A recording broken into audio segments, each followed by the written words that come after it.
Welcome to Family Life Perspectives. This is Dr. Harry Broomfield, Director at Perspectives of Troy Counseling Centers, and your host this week on Family Life Perspectives. We have with us staff psychiatrist at Perspectives of Troy, Dr. William Guy, in studio this week talking about the guts of autism.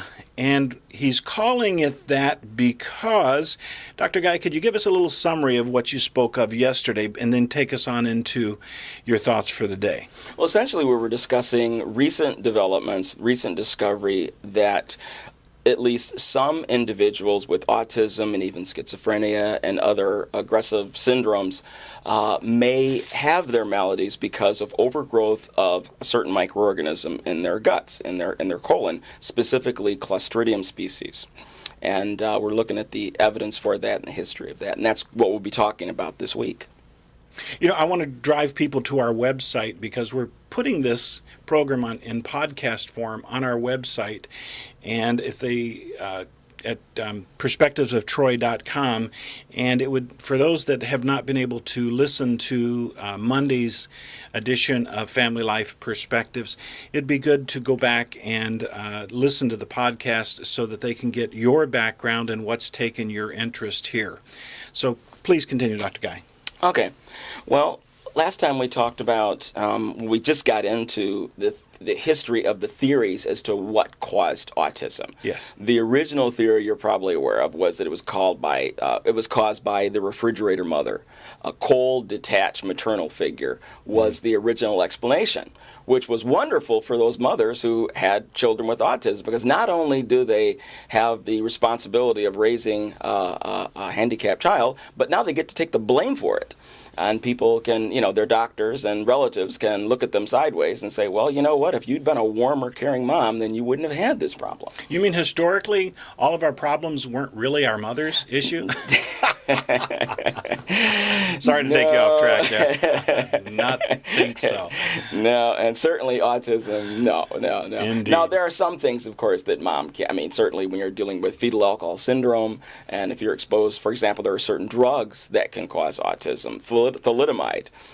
In Europe, for example, thalidomide was used widely for morning sickness. Mm-hmm. And most of these people, if not all of them, when mothers use thalidomide for their nausea between 18 and 22 weeks development, the children came out with mental retardation. In addition to flippers, it was called phocomelia, mm-hmm. but their arms and legs failed to develop and ended up with flippers. Yeah. And so that was pretty devastating. But there were certain drugs that could cause autism. Yes. Now, in addition, we've looked at other things such as heavy metals, including mercury. A lot of attention has been spent looking. A lot of time and attention has been spent on vaccines. There was some indication. There was a paper published many years ago implicating the MMR vaccine. And then recently, a lot of noise was made because they remined the data of one of the CDC studies and said, aha, well, black kids who are vaccinated before 36 months, they have increased risk. And that particular study was discredited, or that analysis was discredited, and there have been other larger studies which have not shown that to be true.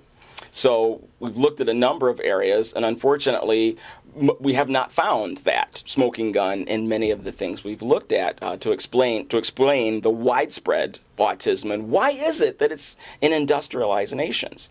And until people started looking at this gut-brain connection.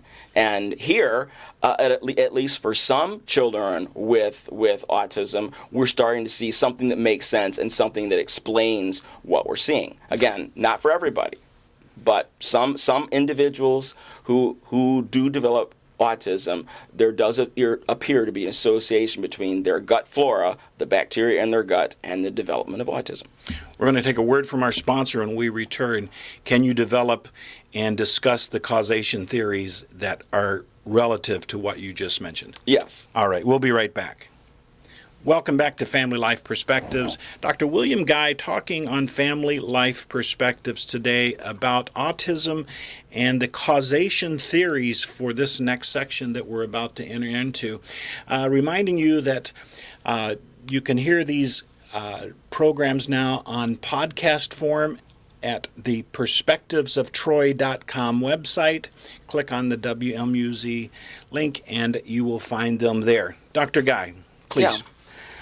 Okay, we were talking about causation of autism, and again, it's variable. One thing we know for sure is that it is an epigenetic disease. By epigenetic, we mean there is a genetic source. Identical twins, if you have one identical twin, 80% chance the other one will have it. If they're fraternal, it's a 10% chance. So there's genetics there, and there are about 100 genes that may contribute to autism. Yes. Well, we can't fix that. However, what about those environmental factors? You know, what in the environment could be doing it? And we mentioned the gut bacteria as one. Now, where did that come from? Well, the history of that, it started with a particular woman who had a child that had autism. And she, I believe her last name was Balti, okay? And she had a son, and he was normal when he was born. And he met all of the normal milestones. He was walking, talking, interacting, behaving like a normal child. And then around the age of 3, he started developing ear infections. Ear infection after ear infection. They noticed every time the pediatrician looked in his ears, there was fluid there. And he went through 6 rounds of antibiotics before they discovered it was from a milk allergy. Okay? And when they stopped the milk, he stopped having the problem. However, when he was undergoing these antibiotics, his behavior changed. And within a very short time, he stopped talking. He didn't want to be touched. He kept to himself. He became unpotty trained, and he became hyperactive, and he started toe walking. Okay? Mom freaked out, obviously, for understandable reasons, took him to a number of doctors, and all they would say was, what do you think? Your child has autism. There's nothing that can be done. Behavioral modification, that's as far as this is going to go. But we can't explain this. This is what happens sometimes.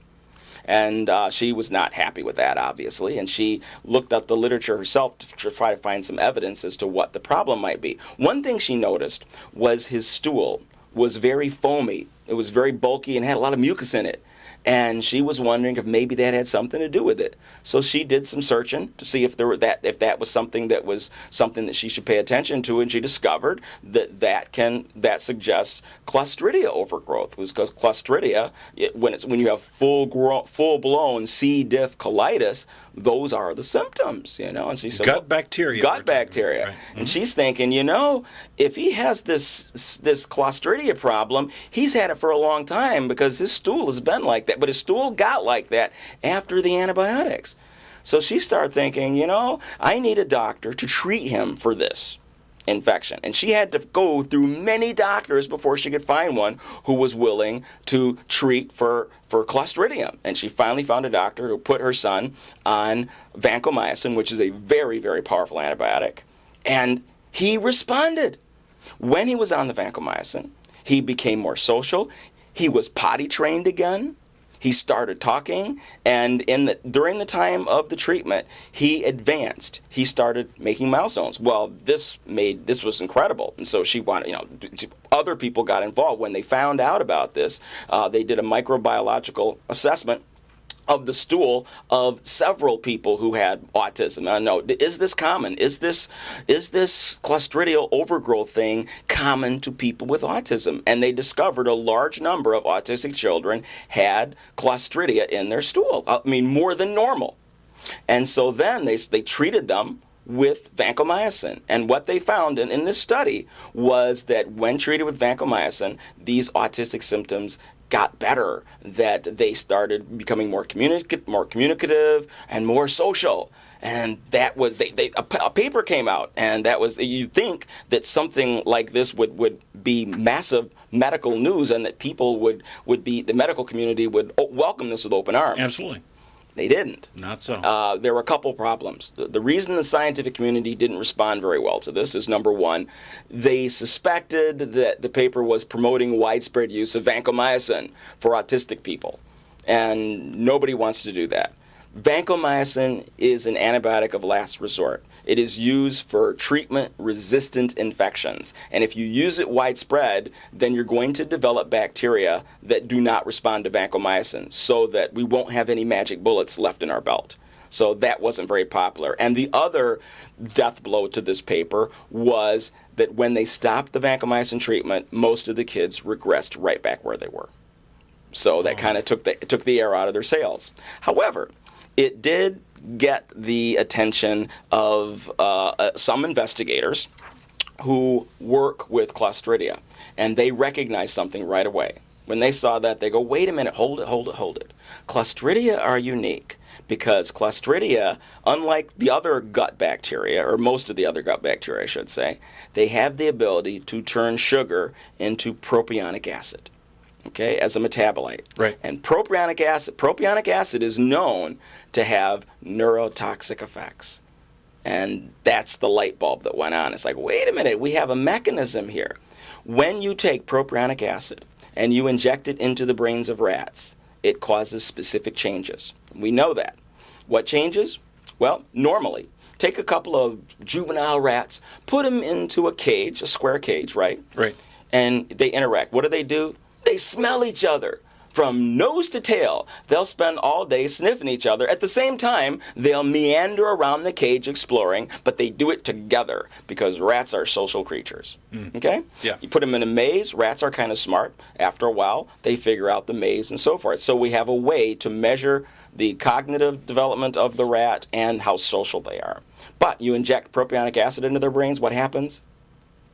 They stop being social. They don't sniff each other. They ignore one another. They're hyperactive. They run around the cage, boogity, boogity, boogity, and they have a weird posture. They're all hunchbacked when they're doing it. And they can't figure out the maze. They're cognitively blunted. And when what we have now is a model, an animal model for autism with the use of propionic acid. So what an incredible discovery. Mm-hmm. It truly, truly is. The Guts of Autism is our program this week. Dr. Guy, thank you for being with us. Time has evaporated. Will you be back tomorrow? Sure will. All right. Until then.